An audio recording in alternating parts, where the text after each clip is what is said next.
mwaka huu. Mheshimiwa Jaji Mkuu, kabla sijamaliza haya ninayosema sasa yangu, haya sasa ya makamu wa rais, ya rais tunamaliza hapo, tunakomea kwanza hapo, afu tutakuja kumalizia kipengele cha mwisho cha rais. Nitaka kusema hivi, kwanza namshukuru sana rais wa chama cha wanasheria. Ametuasa viongozi kwamba sio vizuri kuendelea kuzungumzia yaliyojiri tarehe 29, kwa sababu tarehe 29 Oktoba, kwa sababu yanatuonesha vidonda na pengine anaweza pia yasisaidie sana katika mchakato wa haki. Sasa niseme kwanza, nakubaliana naye 100%.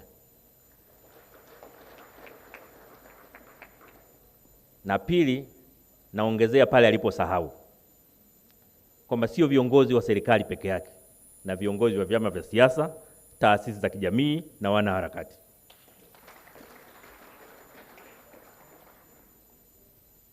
Rais ameunda commission ya kufanya inquiry, inaendelea kufanya kazi, kuendelea kuzungumzia kwa viongozi wa serikali, wa taasisi za kijamii, vyama vya siasa, wanaharakati, kuendelea kuongelea nje ya mfumo wa kisheria uliowekwa kwa jambo hili, ni kutolitendea haki taifa letu. Kwa hiyo ni muhimu sana kila mtu anayeipenda Tanzania akubaliane na rais wa chama cha wanasheria kwamba tusitoneshane, tutoe nafasi kwa vyombo vya kisheria kutimiza wajibu wake. Hilo la kwanza. Lakini la pili, ili linamhusu pia rais wa chama cha wanasheria. Na nitawasimulieni na nyinyi mtajua baadaye ananisaidiaje. Mwaka 2005 wakati wa uchaguzi wa ubunge pale Songea mjini, siku moja kwenye kampeni, baada ya kumaliza kuzungumza kuomba kura, wananchi wakapewa nafasi ya kuuliza maswali. Mwananchi mmoja akainuka akasema, sisi bwana, hayo yote uliyoongea tumeyaelewa, lakini sio muhimu sana. Mimi na wenzangu tuko hapa 15, tuna mechi kesho, tunataka mipira. Tunataka mipira kwa ajili ya kesho, tarehe ya uchaguzi mechi itakuwa imeshapita. Sasa yuko rafiki yangu mmoja anaitwa Rajabu, alikuwepo pale, akaomba kipaza sauti, natoa 500 hapa kwa ajili ya mipira. Afa akatoa anaweka namna hii. Mara pap, tulikuwa tumesahau kama naye gombea naye ni wakili Mbogoro. Uchaguzi umeisha, mimi nimetangazwa mshindi. Mbogoro kaenda kafungua kesi.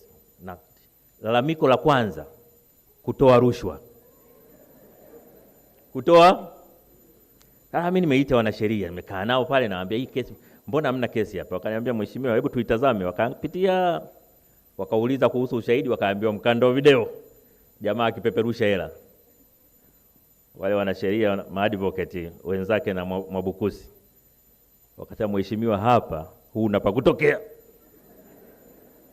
Katika sheria ama umefanya wewe ama ajenti wako, huyu atatambulika kama ajenti wako. Labda pale alipotaka kutoa hela ungechukua kipaza sauti useme sio mchango wangu, si usiki nao. Hukusema chochote, ulipiga makofi. Sasa anaambia, jamani, mimi ubunge wenyewe ndio mara ya kwanza tunaingia, hata miezi 3 sina, mnataka mnichomoe? Nawaambia mawakili wangu, tunafanyaje? Wakasema tuachie tukatafakari. Wamekaa masaa 3 hivi, wakarudi wakasema, wana, hapa namna pekee ya kukuokoa ni PO.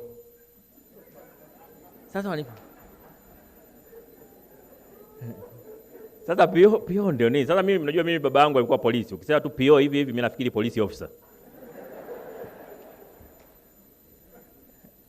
Kwa hiyo ikabidi wanielekeze taratibu hiyo kitu inafanyaje. Kwa hiyo wakasema sasa hii inahitaji research. Kwa hiyo tuachie tukaifanyie kazi na tuachie muda wa kutosha. Muda gani? Wakasema hata wiki 2. Nataka research hii. Hatuwezi kukuambia tu, maana njia pekee ya kutoka ni hiyo, hakuna nyingine. Basi wakaenda wakaanza kufanya research yao.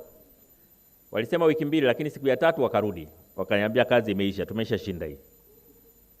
mmeshindaje? Wakaniambia PO.